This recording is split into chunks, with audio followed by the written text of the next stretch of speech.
Ben Gertzel here, just quickly looking through some news after waking up in the morning. I see Alex Karp, CEO of Palantir, leaders of military AI, says there are two ways to know if you have a future in the age of AI. So, first of all, are you an AI or not?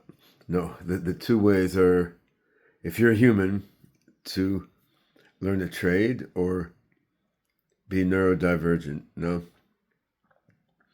I think this is sort of half insightful and doesn't fully get to the point, right? So, for sure, right now, AI is taking over white collar work faster than skilled blue collar work, like being an electrician or a plumber and so forth.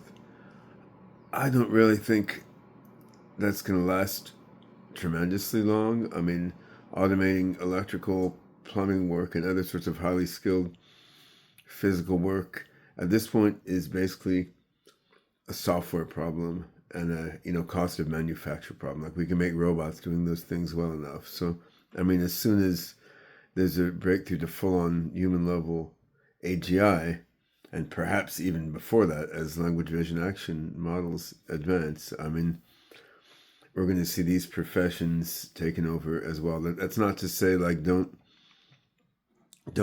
become an electrician or a plumber or a car mechanic. Like if you love those things, why not do them? And you may get a few good years in that trade before AGI is reached. But just because that's not the sort of thing Palantir is doing, I don't think there's any big obstacle to AI doing these things. And in terms of being neurodivergent, I mean, Alex Karp is dyslexic and has talked a lot about that, and he feels that because of dyslexia, he had to make up alternate strategies for not just reading, but solving a bunch of other problems, and this stimulated his creativity, right? And I'm totally down with that. I mean, I'm not dyslexic. I started reading at 2.5 or something. I didn't have a problem with that, but I'm clearly neurodivergent in a load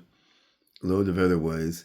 One of my kids is severely dyslexic. Another one of them was more mildly dyslexic. So, I mean, I've seen it's true what Alex Karp says on that. Like, one of my sons literally sees words in the reverse order from what they were. Like he'd write, "I love you" as "I love UOY," right? And because of seeing things reversed, he's had to go to much more cognitive, self-reflective strategies for reading and writing, and that same lesson holds all over the map, right? Like when you think differently about simple things, you get the ingrained habit of coming up with your own novel strategies. So, I mean, yeah, thinking differently is going to be valuable because it lets you come up with solutions, out of the distribution of what's in the training data sets for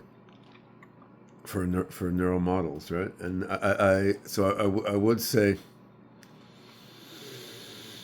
blue collar work probably gets automated before wild, crazy, out of distribution thinking, and you don't have to be neurodivergent in the traditional sense, like dyslexic or Asperger's or something, to have out of distribution thinking, but it certainly doesn't hurt. Like I'm pretty sure I'm somewhere on the Asperger's spectrum myself, although in my childhood you were just called a geek or a freak or something. Like we didn't get so technical about it, and nobody tried to help you. You were thrown out in the society on your own.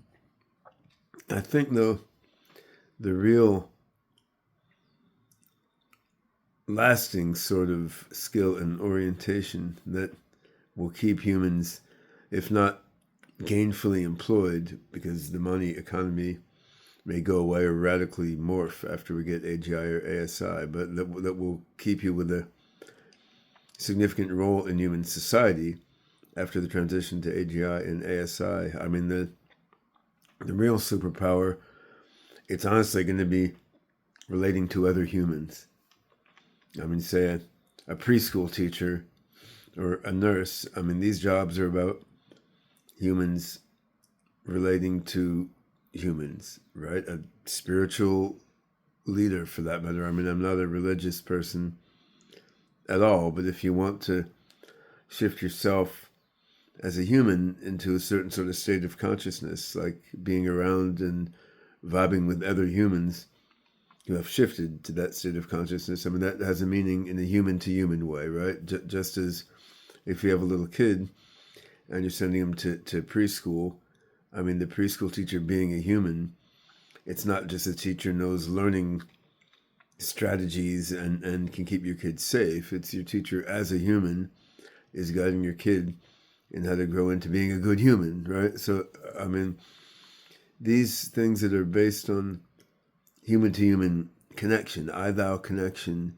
between one human and another, in the terms of the philosopher Martin Buber, right? I mean, these things are the ones that are going to genuinely survive the singularity.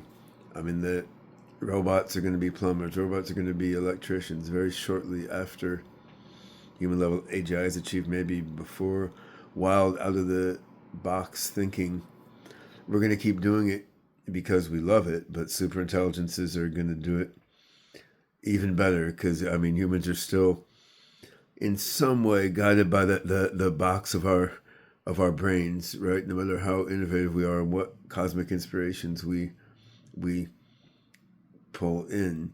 Whereas in a society of humans, even if heavily assisted by AGI and ASI and, things we can't now comprehend, within a society of human beings, the ability to richly connect with other human beings is going to remain important. It's going to remain premium, right? So, I mean, I think there's an important lesson here, which is a very sort of a ordinary, simple lesson, but the wisest things often are like that. Like, human relationship is key. If you really want to, if you want to have for yourself, within yourself, what's important after AGI, ASI, singularity, I mean, focus on relating deeply with the other humans around you, your family, your friends, and